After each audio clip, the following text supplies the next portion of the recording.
A história do futebol começa em 1863, na Inglaterra, onde o rugby futebol foi dividido em duas modalidades, o rugby e o futebol.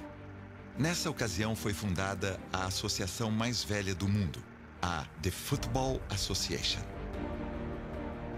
Em 1871, teve início a disputa da Taça da Inglaterra, a mais antiga do futebol e uma das mais antigas de todas as modalidades esportivas.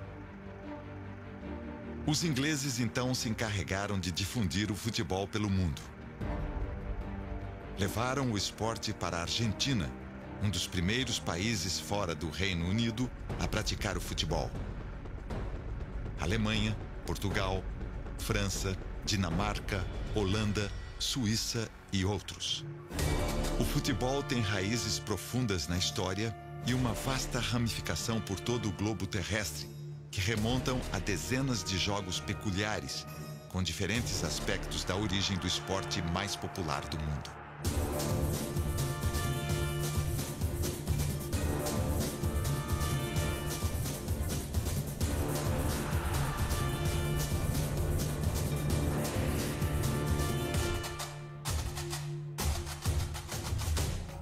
Uma das origens mais antigas do futebol vem da Ásia continental, onde mais de 2000 anos antes de Cristo, durante a dinastia de Huangdi, era costume chutar os crânios dos inimigos vencidos nas guerras. O esporte era conhecido como Tsushu, que significa lançar com os pés. Ainda na Ásia, o Kemari é a variante japonesa de uma das origens do esporte, e era um dos passatempos preferidos dos nobres e da realeza. O objetivo era simplesmente aprender a arte de dominar a bola sem a deixar cair no chão. Kemari, em português, quer dizer chutar a bola. Esse esporte se misturava com a religião. O futebol na Europa tem origem na Grécia, onde se praticava o episkiros, que era jogado com os pés, tanto por homens quanto por mulheres. Curiosamente, nenhum dos jogos com bola foi incluído nos Jogos Olímpicos da Grécia Antiga. Posteriormente, os romanos praticaram o harpastum, que significava o jogo com uma bola pequena. O jogo é muito semelhante ao rugby. Com a expansão do Império Romano, o harpastum foi introduzido em diversas regiões, tão longe como a Bretanha. Os sul-americanos foram os primeiros a fabricar bolas de resina ou látex de árvores, como a mangabeira ou a seringueira. Naturalmente, se existia bola, existia jogo. Na Amazônia brasileira, os índios parecis praticavam um jogo onde não era permitido encostar a mão ou os braços na bola, somente a cabeça. O jogo, que tinha até campo demarcado e pontuação, ficou conhecido como cabeçobol. No continente americano, é o único esporte nativo que se assemelha ao futebol e, curiosamente, era praticado em terra brasileira. Desde o início, a bola fazia parte da vida no Brasil. O que não se sabia ainda era que o Brasil teria seu destino mudado por uma bola.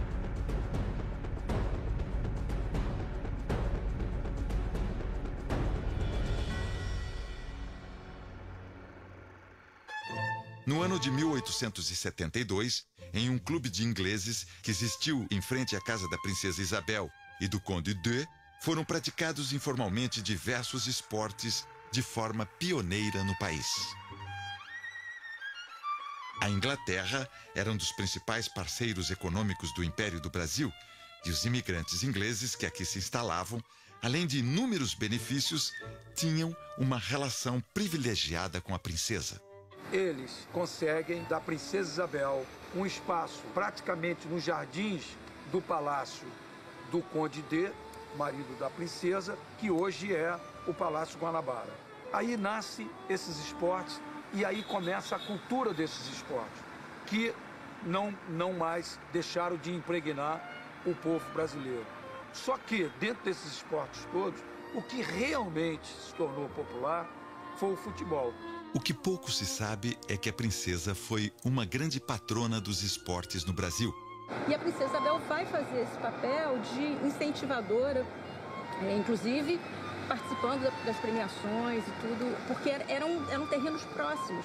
Esse terreno onde está o Palácio Guanabara era a casa que o Conde D deu para a Princesa Isabel no noivado, quando eles se casaram. E o terreno do Paissandu era contíguo a ela.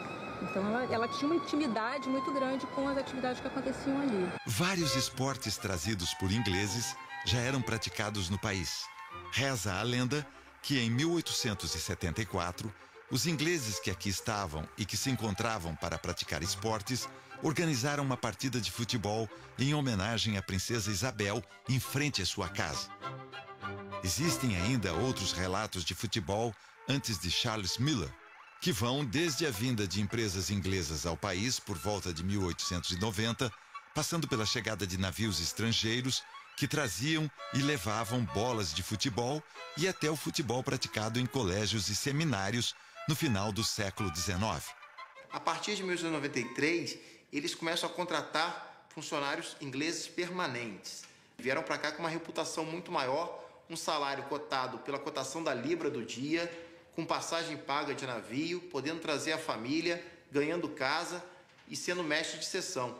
Com certeza eles tinham uma ideia de que talvez fosse uma cidade mais urbanizada e não um bairro que só tinha uma rua em si, a fábrica e basicamente nada. Eles começaram do zero aqui. O que os italianos faziam eram reuniões familiares, reuniões com cantorias, música, instrumentos, almoços.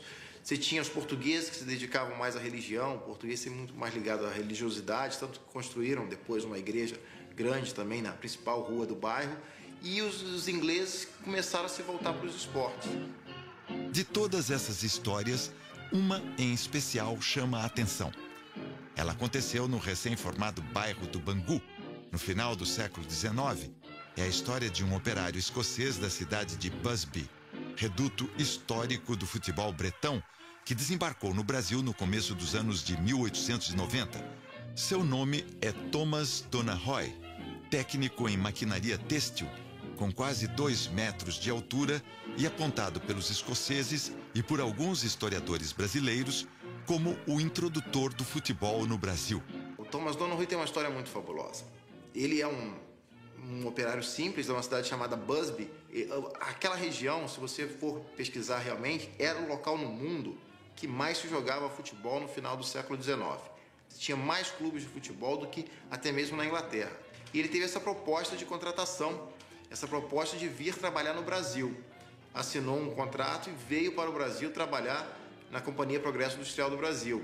Então, quando ele chega aqui no Brasil, ele se depara descobrindo que não tem, ninguém pratica futebol aqui. Nem em Bangu, nem no Rio de Janeiro, nem em lugar algum aqui. Então, ele pede para trazerem uma bola de futebol para ele. A bola chegou em 1894 e no mesmo ano seria realizada a primeira partida de futebol, portanto, 1 ano antes de Miller. E a partir daí ele organiza seus primeiros jogos, sem anotar nada. Ele não teve preocupação de botar num caderninho anotação de placar, data, quem jogou, toda aquela preocupação, que eu acho estranha essa preocupação no Charles Miller, ele ser extremamente minucioso em querer anotar tudo, querer se preservar como uma espécie de pioneiro. De fato, existem muitos relatos, narrativas e indícios sobre práticas de jogos de futebol não oficiais no Brasil para serem ignorados.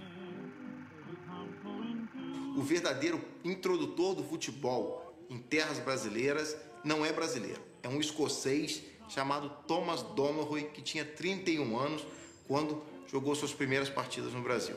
E num subúrbio de Bangu. Mas se de fato o futebol foi trazido para o país antes de 1895, qual teria sido o verdadeiro papel de Charles Miller? Qual verdadeiramente foi o seu legado? Bom, o Charles Miller, ele nasceu em São Paulo. Primeira coisa, não? No bairro do Brás, que era um bairro do outro lado do rio, do tamanho do TI. Tinha muitas chácaras, depois viram as fábricas, tudo isso, mas naquela época, no fim do século XIX, em 1874, que ele nasceu na chácara do avô dele, que era inglês, Henry Fox. E com 10 anos, como não tinham escolas apropriadas aqui em São Paulo naquela época, por ser filho, o pai dele era John Miller, escocês, que veio para trabalhar na ferrovia, na estrada de ferro Santo Jundiaí, do Visconde de Mauá. Então, mandou ele estudar na Inglaterra, no Bannister Court School. Isso foi em 1884, ou seja, com 10 anos de idade. Ele ficou 10 anos lá. Como era uma escola que tinha futebol como um dos esportes prediletos e todo mundo era obrigado a fazer esportes lá naquela época na Inglaterra, ter os operários nas fábricas, nas horas de descanso, tinha também recreação. E, logicamente, ele entrou no futebol direto. Acho que ele já tinha a ginga brasileira na sangue, alguma coisa assim. Inclusive, um irmão dele também chegou com ele, mas depois o irmão faleceu muito jovem. E os dois jogavam bem. E, ao mesmo tempo, naquela época, como ele jogava contra escolas, contra clubes já digamos, da cidade de Southampton. E Southampton tinha um time chamado St. Mary's, que é o Southampton Football Club de hoje, da primeira divisão inglesa. E, além disso, como cereja em cima do bolo, ele foi convidado a jogar 3 vezes pela seleção do condado de Hampshire, que nem fosse uma seleção paulista, uma seleção carioca. Ou seja, um estudante jogando no time do condado contra outros condados, ou seja, estados lá da Grã-Bretanha. Então, significava que ele era bom de bola. Ele jogou 50 jogos e marcou 52 gols, ou seja, uma média melhor até que de Ronaldo, logicamente, jogando contra escolares.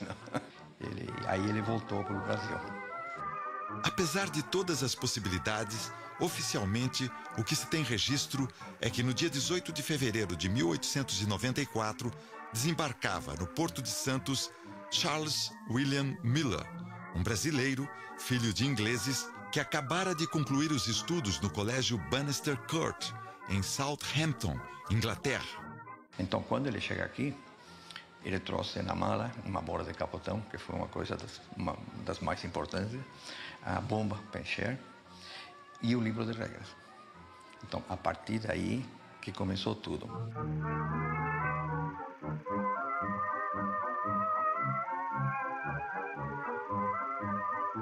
Pouco mais de um ano após sua chegada, exatamente no dia 15 de abril de 1895, na Várzea do Carmo, aconteceu aquele que seria considerado o primeiro jogo de futebol oficial do Brasil, entre o São Paulo Railway e o Gas Team, com a vitória do primeiro por 4-2. Jogo assistido por apenas 18 espectadores.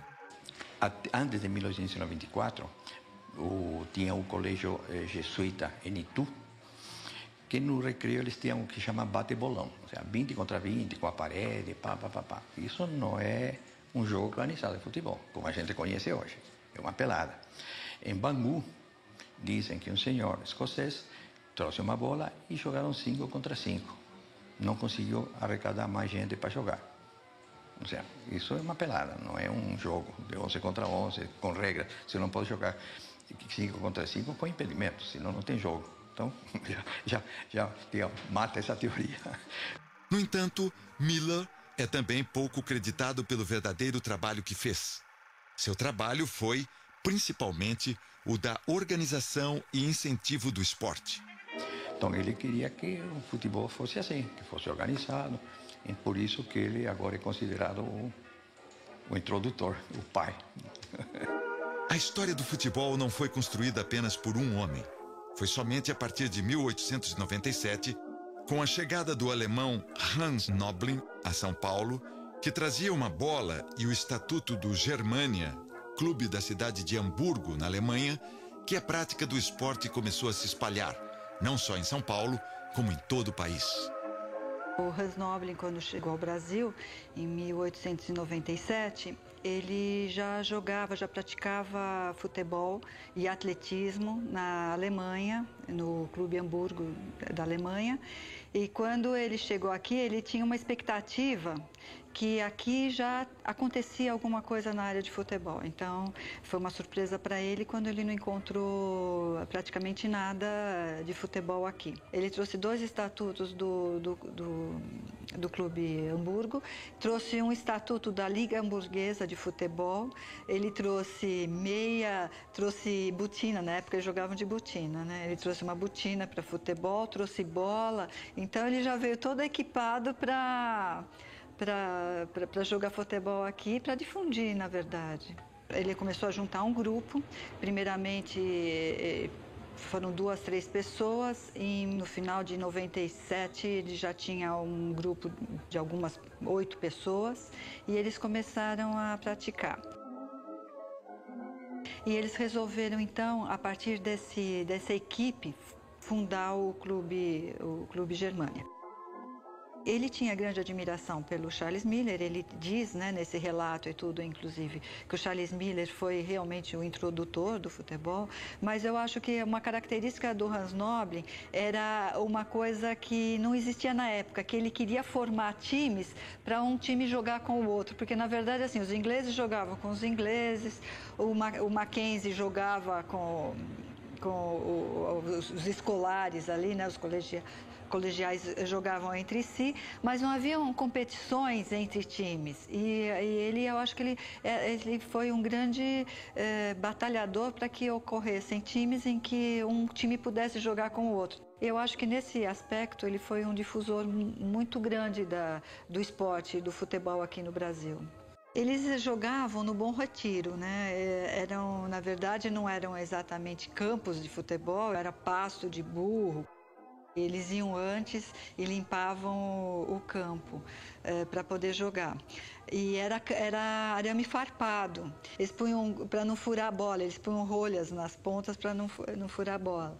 No Rio Grande do Sul, através de outro alemão, também nascido em Hamburgo, era fundado o Esporte Clube Rio Grande, o clube mais antigo em atividade no Brasil, em 19 de julho de 1900, na cidade de Rio Grande. Em julho de 1901, a proclamação da República estava próxima dos seus 12 anos. A febre amarela era a grande preocupação da população. O melhor meio de transporte era o bonde. Os esportes favoritos dos cariocas eram o remo e o turf. O futebol já era bem organizado em São Paulo, que realizava seu primeiro campeonato. Mas no Rio de Janeiro não despertava tanta atenção.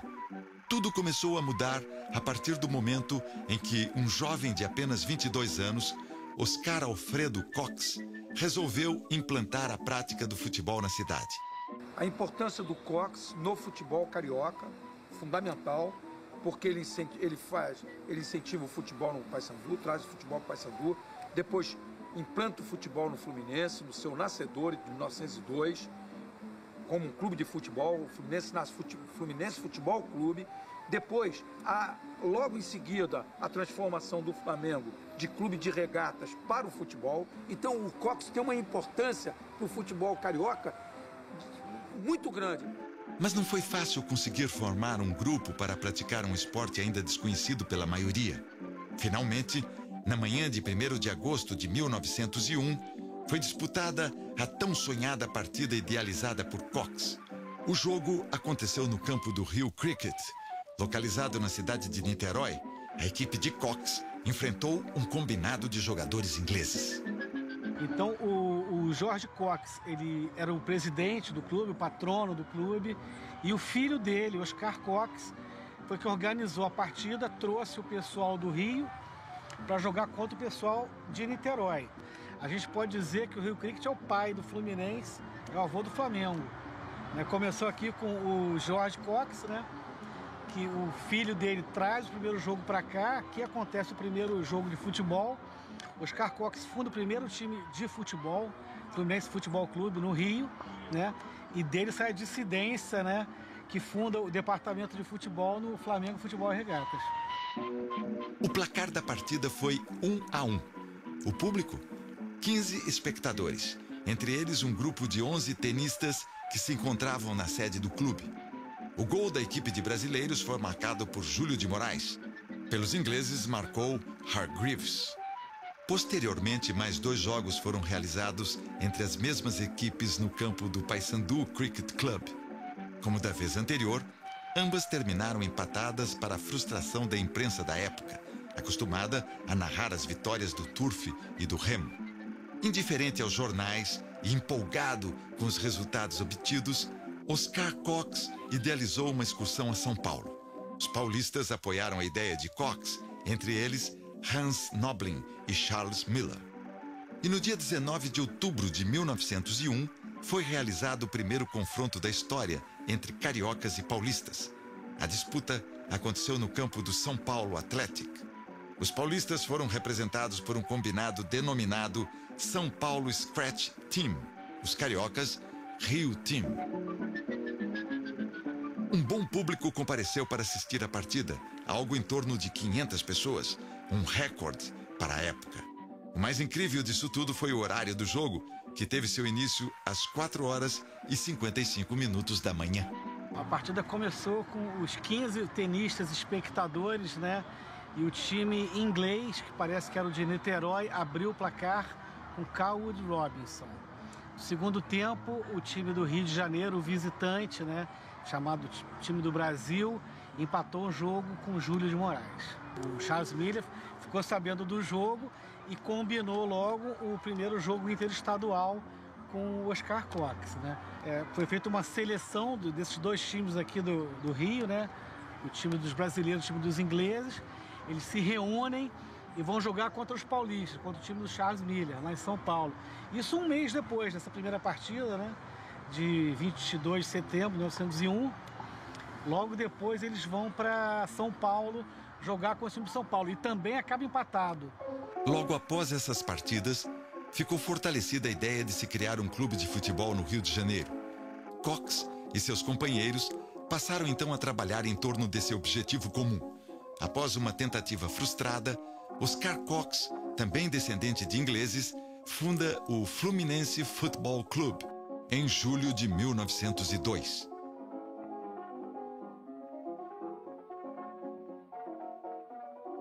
A primeira liga de futebol apareceu em São Paulo, quando em 1901, Charles Miller, Hans Noblin e Antônio Casemiro fundam a Liga Paulista de Futebol. O campeonato da Liga Paulista de Futebol atraiu muito cedo o olhar curioso do cinema. Em 1909, pouco mais de 10 anos depois da invenção do cinema na França, um jogo entre o Palestra Itália e o Paulistano produziu a filmagem mais antiga do futebol brasileiro. Era a final do Campeonato Paulista, que havia terminado empatado entre a Associação Atlética das Palmeiras, Internacional e Paulistano, time que deu origem ao São Paulo. O Internacional foi desclassificado por causa da violência dos jogadores. Assim, o campeonato foi decidido entre o Paulistano e o Palestra Itália, que saiu campeão. Um fato que marcou esse campeonato foi a estreia nos gramados de Arthur Friedrich, o primeiro gênio do futebol brasileiro, pelo Sport Clube Germania. Então, o Arthur Friedrich, acho que ele começa a jogar aqui no Germania em 1909, mas antes disso, tem um atleta aqui, um jogador aqui do Germania, que ele foi, acho que a gente pode considerar o primeiro ídolo do futebol nacional, assim, paulista pelo menos, que era o Hermann Friese. E ele veio para cá e ele se tornou, ele mudou a forma de jogar e esse foi realmente um grande jogador. Esse foi o primeiro. Depois veio o Friedrich, né, que era quando ele veio para o Germania, na verdade, ele estava começando, ele era uma criança. E quem treinava, o que dizem que quem treinava o Friedrich era o Hermann Friese. O papel de Miller foi muito além da introdução do futebol. Ele organizou o esporte. Assim como ele havia jogado em selecionados na Inglaterra, ele trouxe essa ideia para o Brasil, onde times e selecionados estrangeiros enfrentavam os selecionados brasileiros. Nascia aí um conceito de seleção brasileira e a rivalidade do futebol sul-americano, sendo o primeiro match entre os selecionados Brasil e Argentina de 1908, com a participação de Miller como jogador. O futebol se enraizava no Brasil. As federações surgiam sem qualquer critério e os conflitos se sucediam pela ânsia de poder em relação ao esporte, que caiu no gosto do público e cresceu com uma velocidade assustadora.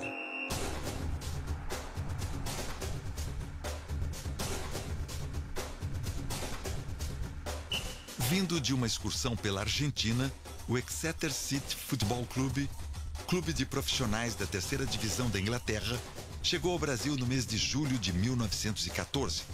A simples presença dos inventores do futebol agitou a cidade do Rio de Janeiro. Milhares de pessoas costumavam ficar horas a fio em frente ao Hotel dos Estrangeiros, o mais requisitado da cidade, onde a delegação inglesa se encontrava hospedada, na esperança de ver os jogadores britânicos. Para enfrentar os ingleses, a FBS convocou os melhores jogadores em atividade no Rio de Janeiro e em São Paulo, os grandes centros do futebol brasileiro na época. Entre os convocados para formar a primeira seleção brasileira estavam Marcos de Mendonça, Friedenreich, Abelardo de la Mare, Rubens Salles e Silvio Lagreca, entre outros. Ali nascia a primeira formação da seleção brasileira. Por mais que não queiram os céticos, era a seleção, pois foram convocados os grandes craques em atividade pela entidade máxima daquela época.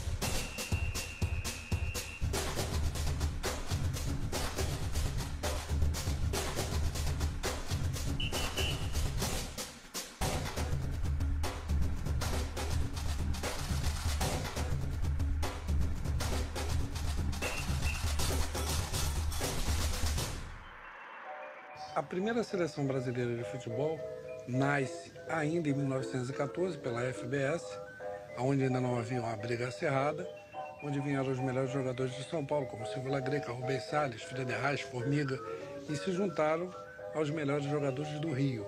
E foi a primeira partida oficial da seleção brasileira contra o Essex City da Inglaterra, um clube de profissionais que excursionava pela América do Sul, passando inclusive pela Argentina para ir jogar no Rio de Janeiro. A partida aconteceu em 21 de julho de 1914, no campo do Fluminense, na Rua das Laranjeiras. O campo estava totalmente lotado, 5.000 espectadores. Para surpresa geral, o Brasil venceu com facilidade pelo placar de 2-0. Durante o jogo aconteceram diversos incidentes. Os jogadores ingleses que estavam perdendo o jogo não pouparam lances de violência. O brasileiro Rubens Salles foi atingido nas costelas. O atacante Friedenreich perdeu 2 dentes e saiu do campo sangrando muito. Um mês depois, a seleção brasileira parte para disputar sua primeira competição no exterior, a Copa Roca. A taça foi uma doação do general Júlio Roca, ministro das Relações Exteriores da Argentina, que tinha excelentes relações com o Brasil. No dia 27 de setembro de 1914, a seleção brasileira entrava no campo de Gimnasia e Esgrima para disputar sua primeira partida oficial contra a Federação Estrangeira. O grande nome da partida foi Rubens Salles. Rubens Salles, ele faz parte da história da seleção brasileira, lógico, faz parte da história do futebol paulista, por tudo que ele representou no paulistano. Era um jogador fantástico, maravilhoso, mas ele faz parte da história da seleção brasileira porque ele marcou o primeiro gol do primeiro título conquistado pela seleção brasileira, que foi Brasil e Argentina pela Copa Roca, disputado lá em Buenos Aires, onde ele deu um chute da intermediária, fez o gol da vitória do Brasil, o Brasil ganhou a Copa Roca, primeira vez que disputou na casa dos argentinos. No retorno dos campeões, o Cais do Porto, no Rio de Janeiro, tornou-se pequeno para a grande quantidade de torcedores que foram recepcionar os craques da seleção. Em 1916, a Liga Paulista e a Liga Carioca de Futebol se uniram e criaram a CBD, Confederação Brasileira de Desportos. E em 1916, após uma cisão entre a Liga Paulista e a Liga Carioca, que brigavam pelo direito de ser a entidade máxima do futebol brasileiro, se chegou a um acordo e foi criado a CBD, para que a seleção brasileira pudesse disputar o Campeonato Sul-Americano 16. A fusão das entidades criou uma entidade nacional que passou a abraçar todas as modalidades esportivas, a Confederação Brasileira de Desportos. Como parte dos festejos do centenário da independência da Argentina, foi idealizada a realização do primeiro campeonato sul-americano de futebol, que até a criação da Copa do Mundo em 1930 era a competição mais importante e de maior rivalidade na América do Sul. Com tudo definido, ficou decidido que a delegação brasileira pegaria uma carona no navio Júpiter. Lauro Müller, ministro das Relações Exteriores, telefonou para o conselheiro Rui Barbosa, para informar-lhe sua decisão. No entanto, a resposta de Rui Barbosa foi surpreendente. Pois saiba, senhor, que eu, minha família e meus auxiliares não viajamos com essa corja de vagabundos. Sem alternativa, nossos jogadores tiveram que fazer uma desgastante viagem de trem. Na competição, nossa seleção, apesar dos percalços da viagem, apresentou um bom futebol. Empatou em 1-1 com o Chile e a Argentina. Foi derrotada apenas pelo Uruguai. Em 1918, com a epidemia de gripe espanhola, foi adiado o Campeonato Sul-Americano no Brasil. A disputa deveria acontecer no Rio de Janeiro, mas a epidemia que matou milhares de pessoas adiou para o ano seguinte a sua realização. O presidente da República, Rodrigues Alves, foi uma das vítimas da gripe. Eleito para o cargo pela segunda vez, não pôde tomar posse e morreu no dia 16 de janeiro de 1919. Passada a crise, foi realizado o 3º Campeonato Sul-Americano de Futebol e o primeiro a ser sediado no Brasil. A cerimônia de inauguração do Estádio das Laranjeiras, na época o maior da América Latina, com capacidade para 25 mil espectadores, aconteceu no dia 11 de maio de 1919, com a presença de personalidades da política, das artes e do esporte, entre elas o presidente Delfim Moreira.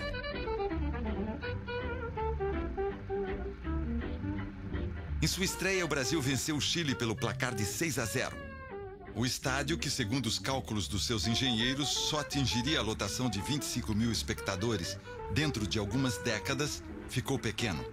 Além da lotação esgotada, quase 10 mil espectadores assistiram à partida em cima de uma pedreira, ou em árvores e muros, ou seja, de qualquer lugar em que pudessem observar os jogadores. Na segunda partida, os adversários eram os argentinos. A seleção brasileira deu um verdadeiro show de bola e venceu por 3-1. Veio a partida contra os uruguaios, que jogavam de luto pelo falecimento do seu goleiro Roberto Cherry, após um choque com um atacante chileno durante a competição. A partida terminou empatada em 2-2, sendo necessária a realização de uma partida de desempate para definir o campeão. Talvez ali tivesse começado o câmbio negro na venda de ingressos no futebol brasileiro. Isso porque os ingressos estavam esgotados e o que se via, segundo relatos da época, eram torcedores dispostos a pagar qualquer quantia para assistir à decisão.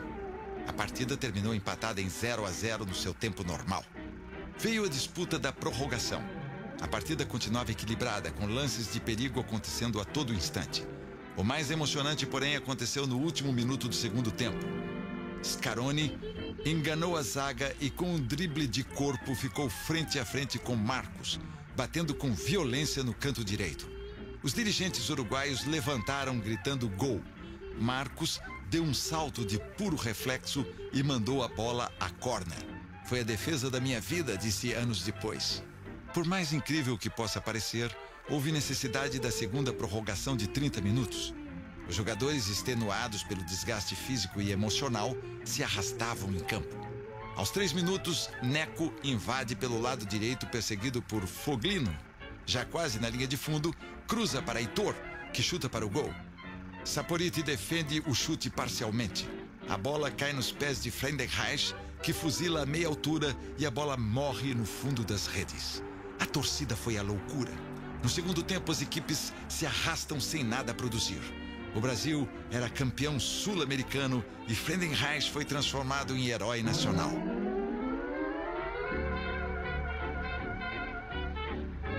O Friedenreich ele foi o primeiro grande craque da história do futebol brasileiro.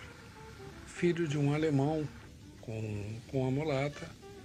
Ele desde cedo mostrou talento para o futebol. Ele jogou no Paulistano, jogou no Germânia. Inclusive encerrou a carreira no Flamengo já nos anos 30. Mas assim, ele foi o primeiro grande destaque, o primeiro cara habilidoso, o primeiro cara que ganhou as notícias, ganhou as páginas esportivas, até porque em 1919 ele fez o gol do primeiro título sul-americano da seleção brasileira.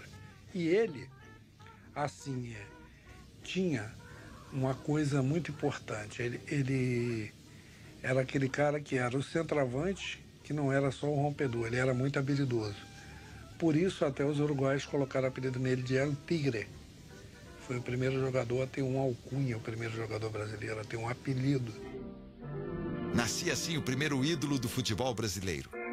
Um atacante nato, de nome alemão, mas mulato de olhos verdes, que não negava as raízes brasileiras. O Campeonato Sul-Americano de Futebol voltou a ser disputado no Brasil em 1922. Era o 6º campeonato. A conquista, ao contrário de 1919, foi extremamente difícil. Empataram em 1-1 com os chilenos e contra os paraguaios, causando preocupação. Mas tudo indicava que o campeão seria o Uruguai. Alegando terem sido prejudicados pelas arbitragens, os uruguaios abandonaram a competição. No dia 22 de outubro de 1922, com o Estádio das Laranjeiras totalmente lotado, Brasil e Paraguai disputaram a final. Com uma equipe já bem mais arrumada, não foi difícil para o Brasil vencer por 3-0 e conquistar o seu 2º título sul-americano. Em 1925, acontece um feito memorável do futebol brasileiro. O Clube Atlético Paulistano, por iniciativa do seu presidente Antônio Prado Júnior, faz uma excursão para desafiar alguns dos melhores times europeus. E a delegação do Paulistano partiu para a Europa oficialmente em 10 de fevereiro de 1925. Agora, imaginar um clube que só viajava, né, pelos estados, pelas cidades, pegar um navio, passar por tantas cidades do Brasil, pegar um navio e atravessar o Atlântico, e ainda foi uma viagem conturbada. Eles pegaram tempestades no meio, eles se machucavam dentro do navio por causa do chacoalhar, eles chegaram até lesionados na Europa. Quer dizer, uma coisa que hoje em dia a gente mal pensa, mal tem ideia de como foi. Então, acho que tudo isso ajuda muito a gente entender e mesmo valorizar esse feito do paulistano. A viagem à Europa foi a primeira realizada por futebolistas brasileiros e aconteceu antes mesmo da seleção brasileira jogar fora da América do Sul. A equipe embarcou no navio Zelândia, rumo à Europa. Disputou e encantou selecionados e clubes franceses, suíços e portugueses. O primeiro jogo foi contra o selecionado francês. Haviam cerca de 25 mil espectadores no estádio. E quando eles entraram, né, em campo, eles foram muito vaiados. Na verdade, os franceses achavam os brasileiros muito magrinhos, né? E eles não acreditavam que o paulistano fosse conseguir ganhar de um selecionado francês. E então eles foram muito vaiados, as pessoas riam, davam gargalhadas deles, e acho que aquilo mexeu um pouquinho com o paulistano. Eles levaram logo um primeiro gol, e aquilo foi ficando cada vez mais, aquela pressão em cima do paulistano, né? Mas aí o paulistano conseguiu empatar o jogo, os franceses já ficaram espantados, conseguimos virar o jogo em 2-1, eles empataram em 2-2, nós já fizemos mais 2 gols, tudo isso só no primeiro tempo. Quer dizer, foi um jogão. No segundo tempo, o Brasil ainda fez... O paulistano ainda fez mais 3 gols e venceu o selecionado francês por 7-2. E no dia seguinte, os jornais franceses já começavam a chamar os brasileiros de os reis do futebol. Foram realizados 10 jogos com 9 vitórias e apenas uma derrota. O time marcou 31 gols e tomou apenas 8. O maior destaque da equipe foi Friedenreich, que marcou 11 gols. Ali ele ficou conhecido internacionalmente, então por isso que eu acredito que ele seja o grande nome da época, porque ele não ficou só com o nome dentro do Brasil, né? Outros países passaram a conhecer o Friedenreich. Tal feito futebolístico foi muito fotografado e registrado. Pode-se considerar que o paulistano abriu as portas da Europa para o futebol brasileiro. O futebol brasileiro era uma incógnita para a Europa, né? Nunca havia tido nenhum embate entre eles, justamente onde nasceu o futebol, que foi na Inglaterra. Então, na verdade, a excursão serviu para mostrar a Europa e também ao mundo, não deixa de ser, apesar dos embates que já haviam acontecido contra o Uruguai, por exemplo, mas não deixa de mostrar a grandeza do futebol brasileiro. Começou-se a voltar os olhos aqui para o Brasil, para o nosso futebol, para o nosso jeito de jogar, que era diferente de todo o resto.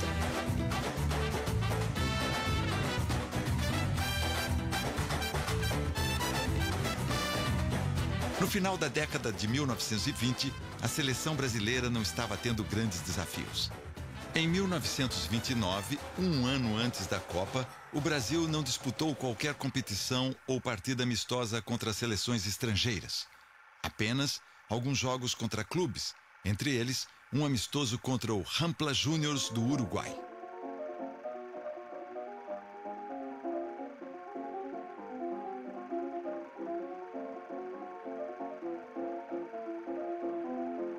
Dois meses antes da Copa, ninguém tinha confirmado presença na competição. O Brasil estava em condições de formar uma das melhores seleções de todos os tempos e fazer um belo papel na competição, com chances claras de conquistar o torneio. Mas o desentendimento entre as entidades do futebol brasileiro impediu a seleção de contar com seus melhores jogadores para disputar o torneio, inclusive Friedenreich. A Federação Paulista não cedeu para a seleção brasileira os principais jogadores do futebol paulista. Aí tivemos que ir para a Copa, basicamente, com um grupo de jogadores do Rio de Janeiro e uns 2 ou 3 do Clube de Niterói. No dia da estreia do Brasil contra a Iugoslávia, a temperatura em Montevidéu beirava a 0 grau. Desacostumados, os brasileiros demoraram a esquentar no jogo. Por outro lado, os iugoslavos, acostumados à baixa temperatura de seu país, abriram o jogo com 2-0. Na seleção brasileira, apenas Fausto e Preguinho estavam desenvolvendo um bom futebol. Veio o segundo tempo e Preguinho marcou, aos 16 minutos, de cabeça para o Brasil. O Brasil perdia seu primeiro jogo na Copa por 2-1 para a Iugoslávia. No segundo jogo, o Brasil teve sua primeira vitória em uma Copa do Mundo sobre a Bolívia, marcando 4-0 com 2 gols de Preguinho. Mas mesmo assim, despedia-se da Copa, porque a Iugoslávia havia vencido seu segundo jogo contra a Bolívia pelo mesmo placar. De positivo, apenas o sucesso de Fausto dos Santos. Sua maneira de fazer o futebol parecer tão fácil deslumbrou o público durante a Copa do Mundo. Encantados, os torcedores argentinos e uruguaios lhe deram o apelido de La Maravilla Negra. A seleção brasileira partiu para disputar a sua segunda Copa do Mundo sem qualquer planejamento, numa viagem cansativa de 12 dias de duração, a bordo do navio Conte de Biancamano, que aconteceria na Itália sob o regime de Mussolini. Os treinamentos, como em 1930, eram realizados no Convés. Os jogadores fizeram um bate-bola de aproximadamente 40 minutos e, posteriormente, uma pelada num campinho próximo ao estádio Luigi Ferraris. Muito pouco para quem enfrentaria uma das melhores seleções da Europa em sistema eliminatório. Não deu outra. Com menos de 30 minutos, a Espanha já vencia por 2-0. Leônidas ainda marcou aos 11 minutos do segundo tempo. 2 minutos depois, Lângara deu números definitivos ao marcador. Espanha, 3-1. O Brasil estava novamente fora da Copa. Em 1938, Jules Rimet, idealizador da competição, realizava um sonho. Seu país, a França, iria promover a Copa do Mundo. Pela primeira vez na história, o Brasil iria contar com sua força máxima. Os jogadores foram convocados pelo técnico Ademar Pimenta, que fizeram uma boa campanha no Sul-Americano sem qualquer pressão política. A CBD atendeu a um pedido do treinador e os craques foram para Caxambu, em Minas Gerais, para um período de treinamento pelo prazo de 30 dias. Os treinamentos em 1938 eram muito mais descontraídos e em nada lembram o treinamento de uma seleção hoje em dia. Encerrado o período de treinamentos, a delegação brasileira embarcou a bordo do transatlântico Arlanza, rumo à França. Foi também nesta competição que o locutor Leonardo Galiano Neto, da Rádio Cruzeiro do Sul, realizou a primeira transmissão para o Brasil de uma partida de Copa do Mundo, através do rádio. O sistema de disputa era ainda o eliminatório. Por isso, nossa primeira adversária, a Polônia, era encarada por todos com muito respeito. Em Estrasburgo, a seleção brasileira, embalada por Leônidas e por Domingos da Guia, enfrentava seu primeiro desafio da Copa. Leônidas da Silva, ele foi o grande craque do futebol brasileiro na década de 30 e meados de 40.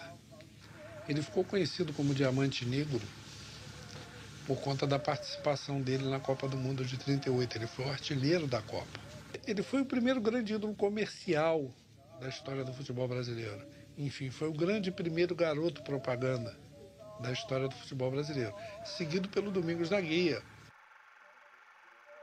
Domingos da Guia, só o apelido já resume tudo, Divino Mestre. Ele foi o primeiro grande zagueiro da história do futebol brasileiro. O cara que não dava chutão. Botava a bola no pé e saía jogando. Se errasse, ele voltava a botar a bola no pé e saía jogando com a maior tranquilidade do mundo. Pimenta mandou a campo contra os poloneses a dupla Perácio e Hércules. Chovia muito, o campo ficou pesado e a partida em seu tempo normal terminou empatada em 4-4. Leônidas, Romeu e Perácio 2 vezes marcaram para o Brasil, enquanto Wilimowski e Scherfke fizeram os gols da Polônia. Veio a prorrogação.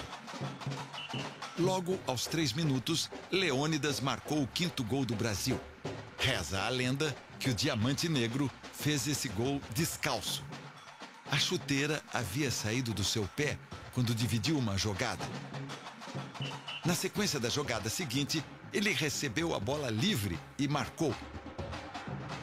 Posteriormente, numa entrevista, ele confirmou o episódio, que segundo ele foi facilitado pelo fato das meias serem pretas.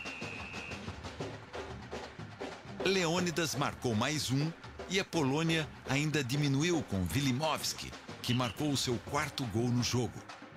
Ao final do jogo mais emocionante da seleção até então, o Brasil venceu por 6-5, se classificando para a próxima fase. O adversário foi a Tchecoslováquia. A partida foi uma verdadeira batalha campal. Alguns jogadores brasileiros estavam com os nervos à flor da pele. Para se ter uma ideia, aos 14 minutos, Zezé Procópio perdeu a cabeça, deu um pontapé em Nejedeli e foi expulso.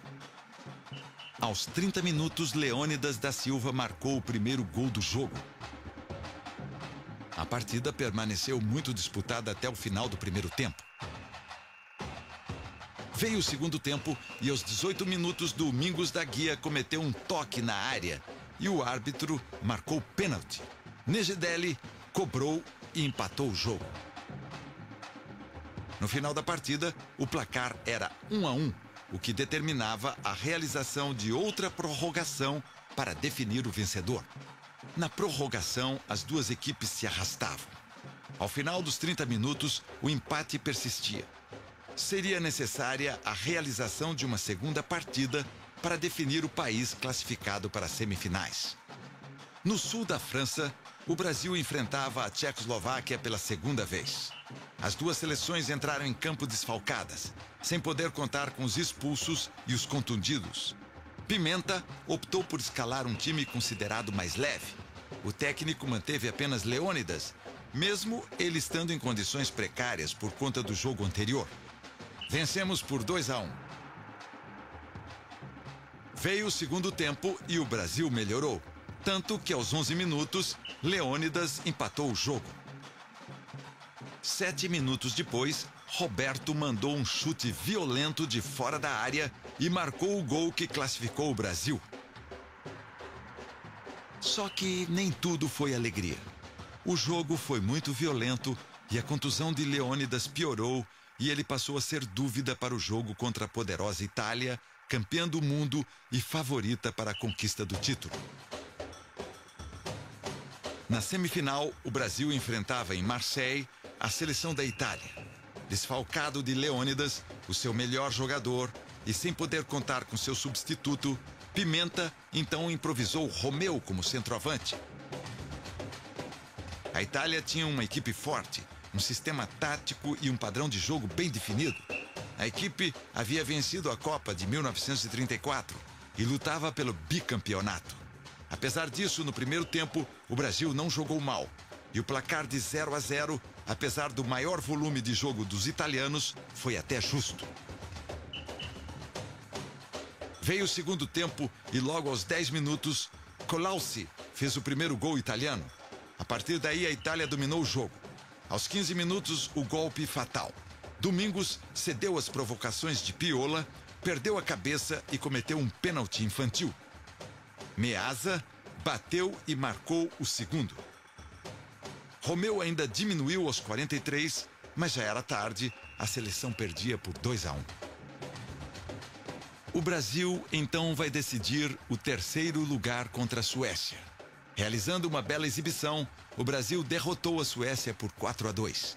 A torcida ainda teve direito a um show de Leônidas, que voltou ao time, marcou 2 gols e se transformou no artilheiro da Copa com 7 gols.